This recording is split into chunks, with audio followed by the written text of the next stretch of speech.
Young Griff, Fagon, Aegon VI, he goes by many names, but whoever he is a very important character in the books of A Song of Ice and Fire, launching an invasion of Westeros, no less. But who is he really? Hi everyone, this is Robert. Welcome to Deep Geek. Here we cover the finest in science fiction and fantasy, including A Song of Ice and Fire, J.R.R. Tolkien and The Lord of the Rings, The Witcher and more. Welcome. Arguably, the most significant character in A Song of Ice and Fire missing from the TV show was a young man called Young Griff. He is significant because he claims to be Aegon Targaryen, the eldest son of Rhaegar Targaryen, and therefore the rightful Targaryen heir to the Seven Kingdoms. He has amassed an invasion force before Daenerys, has powerful allies, has landed in Westeros, and is actually probably just a few weeks away from being able to launch an attack on King's Landing. So, is he who he claims to be? Let's start with what we know about him for sure. We first encounter him when Tyrion meets him in a dance with dragons. Tyrion has escaped King's Landing and is hiding out at Illyrio Merpatis's manse in Pentos. It's fair to say that his mind is mostly occupied by the next jug of wine and ruminating over his father's dying words, but his interest is piqued by the chance to join a group of travellers heading down the River Rhoyne to Valentis, with a view to eventually meeting Daenerys Targaryen and her dragons. But he soon realises that his travel companions are just as intriguing. In particular, he concludes that Griff, the leader of the group, is an identity taken on by Jon Connington, a former Hand of the King and close companion of Rhaegar Targaryen after his rumoured death from alcoholism. When you add in the other odd characters on the boat, Haldan Halfmaester, Septa Lemore and so on, it's quite the mystery for Tyrion to solve, and working it all out seems to invigorate him a bit. But back to young Griff. This is how we first see him. Tyrion craned his head to one side and saw a boy standing on the roof of a low wooden building, waving a wide-brimmed straw hat. He was a lithe and well-made youth, with a lanky build and a shock of dark blue hair. The dwarf put his age at 15, 16, or near enough to make no matter. The wide-brimmed straw hat immediately takes fans back to Egg from the Dunk and Egg stories, who similarly wore a hat like that, so perhaps George R. R. Martin is immediately trying to make us think of a young Targaryen travelling the land in disguise, an image we'll come back to. It takes Tyrion only until they are passing through the Sorrows to see that this is, ostensibly at least, Aegon, son of Rhaegar Targaryen. Although, of course, everyone knew that Aegon had been brutally murdered at the end of Robert's rebellion by the Mountain. We read this. The lad flushed. That was not me. I told you, that was some tanner's son from Pisswater Bend whose mother died birthing him. His father sold him to Lord Varys for a jug of Arbor gold. He had other sons, but he had never tasted Arbor gold. Varys gave the Pisswater boy to my lady mother and carried me away. So, that's the story we have. Young Griff is Rhaegar's eldest son, Aegon, secretly and dramatically saved by Varys from the sack of King's Landing years earlier at the end of Robert's rebellion. Since then, it seems, he has been raised undercover in Essos by Jon Connington and with the support of Illyrio Merpatis, the ridiculously rich magister who protected Viserys and Daenerys Targaryen for a while, and Varys, who has retained his place as spymaster in King's Landing, but not given up on the dream of there being a better king out there than either Aerys or Robert Baratheon. We are told that Varys arranged for him to be raised not in riches and privilege, but in learning what a ruler really needs to learn, in Varys's mind at least. This is what he says when he's about to kill Kevan Lannister, so with no obvious reason to lie. Aegon has been shaped for rule since before he could walk. He has been trained in arms, as befits a knight to be, but that was not the end of his education. He reads and writes, he speaks several tongues, he has studied history and law and poetry. A sceptre has instructed him in the mysteries of the faith since he was old enough to understand them. He has lived with fisherfolk, worked with his hands, swum in rivers and mended nets, and learned to wash his own clothes at need. He can fish and cook and bind up a wound. He knows what it is to be hungry, to be hunted, to be afraid. Tommen has been taught that kingship is his right. Aegon knows that kingship is his duty, that a king must put his people first and live and rule for them. Which sounds fantastic, and to be fair, although we haven't seen huge amounts of him yet, he does seem to be quite well adjusted. Certainly better king material than many others, And we have that dunk and egg imagery again. Aegon V, who had his apprenticeship out on the highways and byways of the Seven Kingdoms rather than at court. As king, he then spent a lot of his time radically trying to improve the rights and protections of the small folk of the land, at the expense of the lordly classes, a cause seemingly close to Varys' heart. So it has to be said, young Griff, as we'll call him from now on just to ease any confusion, seems to have been raised to be a good king, not an entitled one. A king who would care about the poorest and most vulnerable under his care. Whatever the political machinations going on around him, young Griff would probably be a good king, or try to be. Whether he is who he claims to be or not, and whether he succeeds or not, I don't think George R. R. Martin wants us to forget this. He just doesn't think that being good is necessarily enough in a grey, power-hungry world. Okay, so that said, let's put morality and idealised kingship to one side for a moment and try to work out whether young Griff really is who he is supposed to be, Aegon VI. Well, he himself certainly seems to think so. There is no hint in the text that he believes he has 2 layers of secret identity going on. And Griff, John Connington, similarly also seems to believe it. We have chapters from his POV, and he thinks a couple of times about putting Rhaegar's son upon the Iron Throne. And although his hair is dyed blue for most of the time we see him, his eyes definitely are purple.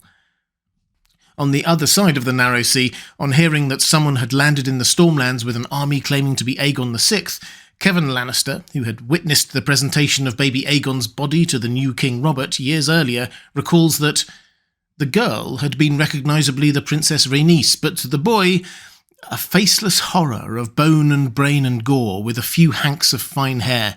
None of us looked long. Tywin said that it was Prince Aegon, and we took him at his word. So there is a definite lack of concrete evidence that this isn't Aegon VI. In fact, the only person who could probably provide that is Varys, who allegedly did the baby swap, and as we've already noted, he told a soon-to-be dead man that this definitely was Aegon VI. Varys also undoubtedly was one of the few people who could have pulled off such a switch without anyone knowing. He has the skills, contacts, and access to secret passages in the Red Keep that others simply don't. All of which is quite convincing. So why do so many people in the fandom believe that all is not as it seems? Firstly, the baby swap plan only really works well in retrospect. Varys may have been able to swap out baby Aegon before the attack, knowing he would likely be killed by the Lannisters, but how was he to know that Aegon's body would be unrecognisable afterwards, and his sister Rhaenys's would still be clearly identifiable? Was it just a lucky guess? Surely a more straightforward answer is that Varys instead later used the fact that Aegon's body was unrecognisable to come up with a believable backstory for the person he wanted on the throne. But the big problem here is one of motivations. Varys has no particular loyalty to the Targaryens that we know of, still less to Rhaegar, whose apparent coup attempt against Aerys II at the tourney at Harrenhal, Varys scuppered. So why go to so much trouble to save Rhaegar's son? Illyrio is the one who bankrolled all this, but similarly, why is he so willing to throw his weight and money behind the plot? Tyrion asks him this to his face, and when Illyrio claims he has been promised a castle and the position of Master of Coin, Tyrion simply doesn't believe him. Liar, thought Tyrion. There is something in this venture worth more to you than coin or castles. Illyrio goes on to say that it is also about a debt of affection to Varys, which sounds closer to the truth but brings us back to Varys' motivations. In fact, Varys seems less concerned about the surname of the ruler than their character, which is laudable even if we don't always agree with his methods. Varys serves the realm, or so he tells Ned Stark, not any particular family. So he's not a Targaryen exceptionalist in any way. He didn't even come from Westeros, and having come from the gutters himself, cares for the small folk a lot more than the rich and privileged. He saw firsthand how Aerys and then Robert, then Joffrey, all ruled poorly in their own ways. It's not a giant leap of logic to suggest that the idea of creating a perfect ruler will have appealed to him, and he won't have cared who the child was. What would have mattered to him is that the people believe that young Griff was Aegon Targaryen and welcomed his claim to the throne, not whether he actually was who he claimed to be, or even who he thought he was. He didn't need Aegon Targaryen, grandson of the Mad King and son of the man so consumed with prophecy that his pursuit of it threw the kingdom into a savage civil war. He just needed someone who looked like they might be Aegon Targaryen. The question is, where might he find someone who looks like a Targaryen? On the evidence we have from Fire and Blood and House of the Dragon, all over the place. For example, Targaryen bastards and their descendants in King's Landing and Dragonstone, and those of Valyrian descent in Valantis, Lys, and elsewhere in the Free Cities. And there is, of course, an offshoot of the Targaryen family in Essos that everyone thinks has died out, the Blackfyres. There's a whole history here to House Blackfyre that I'll save for another video, but the short version is that they descend from Daemon Blackfyre, a bastard son of King Aegon IV, who thought he had a rightful claim to the Iron Throne. But despite several rebellions and invasion attempts over the years, he and his descendants and supporters were exiled to Essos. We're told that the last of the Blackfyre pretenders was killed in the War of the Ninepenny Kings some 40 or so years ago. Might Varys have picked one of them and just pretended from an early age that this was Aegon Targaryen? It's definitely possible. So all of that works well with Varys' motivations, and there's no doubt that he is capable of such underhand and subtle tactics, but where is the evidence to support this? Most people start with an intriguing conversation between Tyrion and Illyrio in A Dance with Dragons. Tyrion wants to know why the Golden Company, more on them in a moment, would support putting a Targaryen on the throne, young Griff, when their entire history was to support Blackfyres against Targaryens. Illyrio brushed away the objection as if it were a fly. Black or red, a dragon is still a dragon. When Meleys the Monstrous died upon the Stepstones, it was the end of the male line of House Blackfyre. The cheesemonger smiled through his forked beard. The clear implication is that the female line of Blackfyres is still going strong. In other words, that the last or one of the last Blackfyre pretenders might not have had any sons, but they did have a daughter, who in turn may have had sons. Why would that matter if it weren't important for the Golden Company's support for young Griff? If this were generations ago, then perhaps the genetics would have been so diluted as to not matter, but 40 years, which is when the last Blackfyre pretender was killed, it isn't that long ago. It's in living memory. In fact, the person who killed that last Blackfyre pretender was Barristan Selmy, who is still very much alive in the books. So there is, or was, probably a woman with Valyrian heritage and looks, and an ancestral claim to the Iron Throne through House Blackfyre, alive at around the time to make her a contemporary of Varys and Illyrio in the Free Cities. And if she had a son, they would indeed be about young Griff's age. Again, this makes it all possible, but it isn't really evidence. Let's hold that thought for a moment, though, because although it's interesting from an historical perspective, we know George R. R. Martin always lays the groundwork for these kinds of revelations. If young Griff really is a Blackfyre in disguise, there will be hints throughout the books. And there are. George R. R. Martin spends a lot of time talking about the Blackfyres, way more than he needs to if they were just a random offshoot of the Targaryens who tried and failed to win the throne. We're told of 5 different invasion attempts, not just as dry historical facts, but how they impacted on characters in the story that we know. The rivalry between Daemon Blackfyre, the first pretender, and Bloodraven. We see the second attempted rebellion, in which a Blackfyre pretender comes to Westeros in disguise, first-hand in the Dunk and Egg story The Mystery Knight. The third rebellion again saw Bloodraven directly involved. The fourth had Dunk leading the charge. The fifth, the War of the Ninepenny Kings, was the one we've already mentioned with Barristan Selmy. Not only that, but Blackfyre history leaves some pretty important threads just lying around. The Golden Company, for example, are name-checked dozens of times in the books, and we're told repeatedly about how they aren't just a sellsword company. They are the descendants of Blackfyre supporters exiled in Essos and waiting to return. And the sword Blackfyre is missing. The great ancestral sword of Targaryen kings that was given to Daemon Blackfyre, last seen in the possession of Aegor Rivers, Daemon Blackfyre's biggest supporter and the founder of the Golden Company. I'll do a whole other video very soon about where that sword is now, so keep an eye out for that. But these are not just small clues. George R. R. Martin is telling us repeatedly how important the Blackfyres are to this story. So the Blackfires are going to be important in the rest of the story. There's probably at least one Blackfire descendant out there somewhere. We have a young man with Valyrian features now claiming to be a Targaryen heir, and the Golden Company, that bunch of Blackfire loyalists, are mysteriously supporting him, which is already painting quite a clear picture. What we don't have yet is why Varys and Illyrio might be behind such a plot.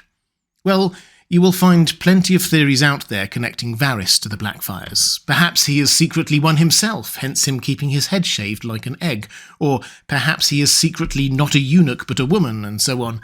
But as fun as they all are, none have huge amounts of supporting evidence. For me, the link is instead probably through Illyrio. Illyrio is a fascinating character. Like Varys, who he became friends with at a young age, he worked his way up from the streets until he reached a position of power in Pentos. He was once married, seemingly for political gain, to the Prince of Pentos's cousin, but then fell deeply in love with a woman called Serra. Serra was everything to him. The scandal of him and Serra led to the Palace of Pentos being closed to Illyrio, but he didn't mind because he had found love. But then Serra died of the Grey Plague. This hit Illyrio hard. He still carries around a picture of her in a locket and, so he says, keeps her stone hands in his bedroom. He swears solemn oaths in her name. From the picture in the locket, we learn that Serra had bright blue eyes and silver blonde hair, classic Valyrian looks, just like young Griff has. And although we see Serra written in the text spelt as Serra, S-E-R-R-A, that's from Tyrion's perspective, what he thinks and hears. But Illyrio has a thick accent. Could it actually be Sarah or Sierra, a very Targaryen name? It wouldn't be the first time that George R. R. Martin has made use of the POV mechanism to hide clues in the text. Could this woman with Valyrian features and a Valyrian-sounding name be of Valyrian descent? Maybe even Blackfire descent, which would explain how he, and apparently only he, knows that the Blackfire line had continued through the female line. The hints then follow that she and Illyrio had a child. George R. R. Martin makes a point of showing us that Illyrio had rather curiously kept a chest full of clothes for a young boy, but Serra tragically died. Let's follow the logic. A plot was hatched between Varys and Illyrio to get Illyrio's son onto the Iron Throne, to honour the beloved Serra's family line, and perhaps even her explicit dying wishes. It would be a powerful contrast to Lyanna's dying wishes for Jon. Varys, by this point, had moved over to King's Landing and was acting as spymaster for Aerys II, then Robert Baratheon, neither of whom were exactly model rulers. Young Griff would be tutored and trained to be the perfect king. Varys would then have a ruler who cared for the realm, and Illyrio would have his and Serra's son on the throne. Illyrio himself admitted that his motivation in all this was not money or power, but a debt of affection. Everyone would get what they wanted. In order to get the support they needed, they couldn't just admit that young Griff was a Blackfire, though. The Blackfires had tried 5 times to claim the throne. It had never worked.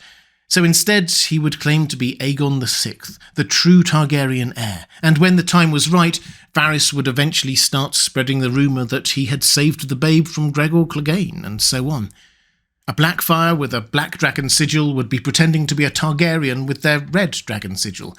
As Illyrio says pointedly to Tyrion, black or red, a dragon is still a dragon. And this is where the Golden Company comes in. The Golden Company, remember, are effectively the Blackfire's standing army, established by Aegor Rivers and used to spearhead most of the Blackfire rebellions. Of course, they would support a secret Blackfire invasion. But just as importantly, they have a reputation for never breaking a contract. A perfect reputation, until they break one to come and support this cause. When Tyrion asks why on earth they would ruin their reputation, Illyrio simply says that some contracts are writ in ink and some in blood.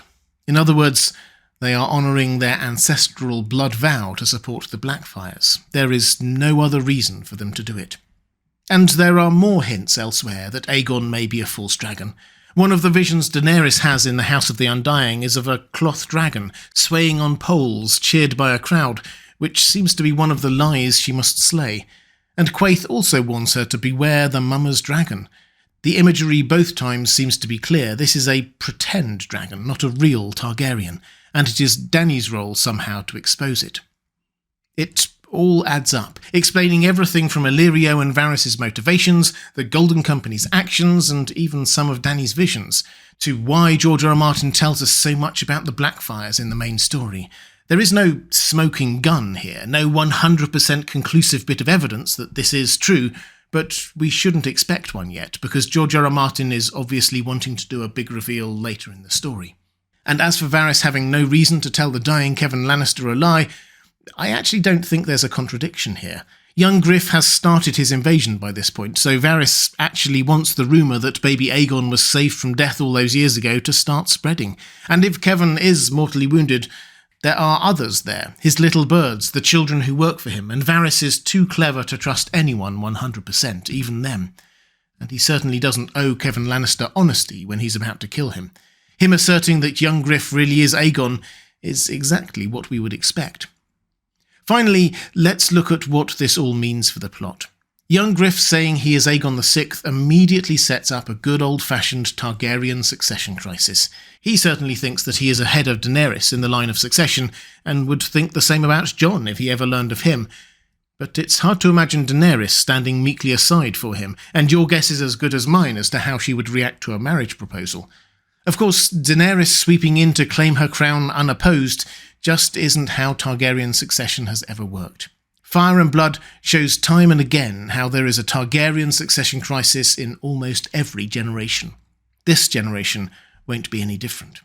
And in this context, it perhaps ultimately doesn't matter for the plot whether young Griff really is Aegon VI, or is a Blackfire, or just some random silver-haired youth picked out by Varys and Illyrio. He believes he is, and people around him believe he is, and his list of allies is growing swiftly. As Varys comments elsewhere, power resides where men believe it resides, no more and no less. But what do you think? Do you agree with the Blackfire theory, or hold that young Griff really is Aegon VI, or something else? Let me know in the comments below. If you'd like to see more videos diving deep into the lore of A Song of Ice and Fire, there's a playlist appearing now on the left of your screen. Or to support this channel, thank you. There's a link to my Patreon page on the right of your screen. That's all for this time. Thanks for watching. I'll see you again soon.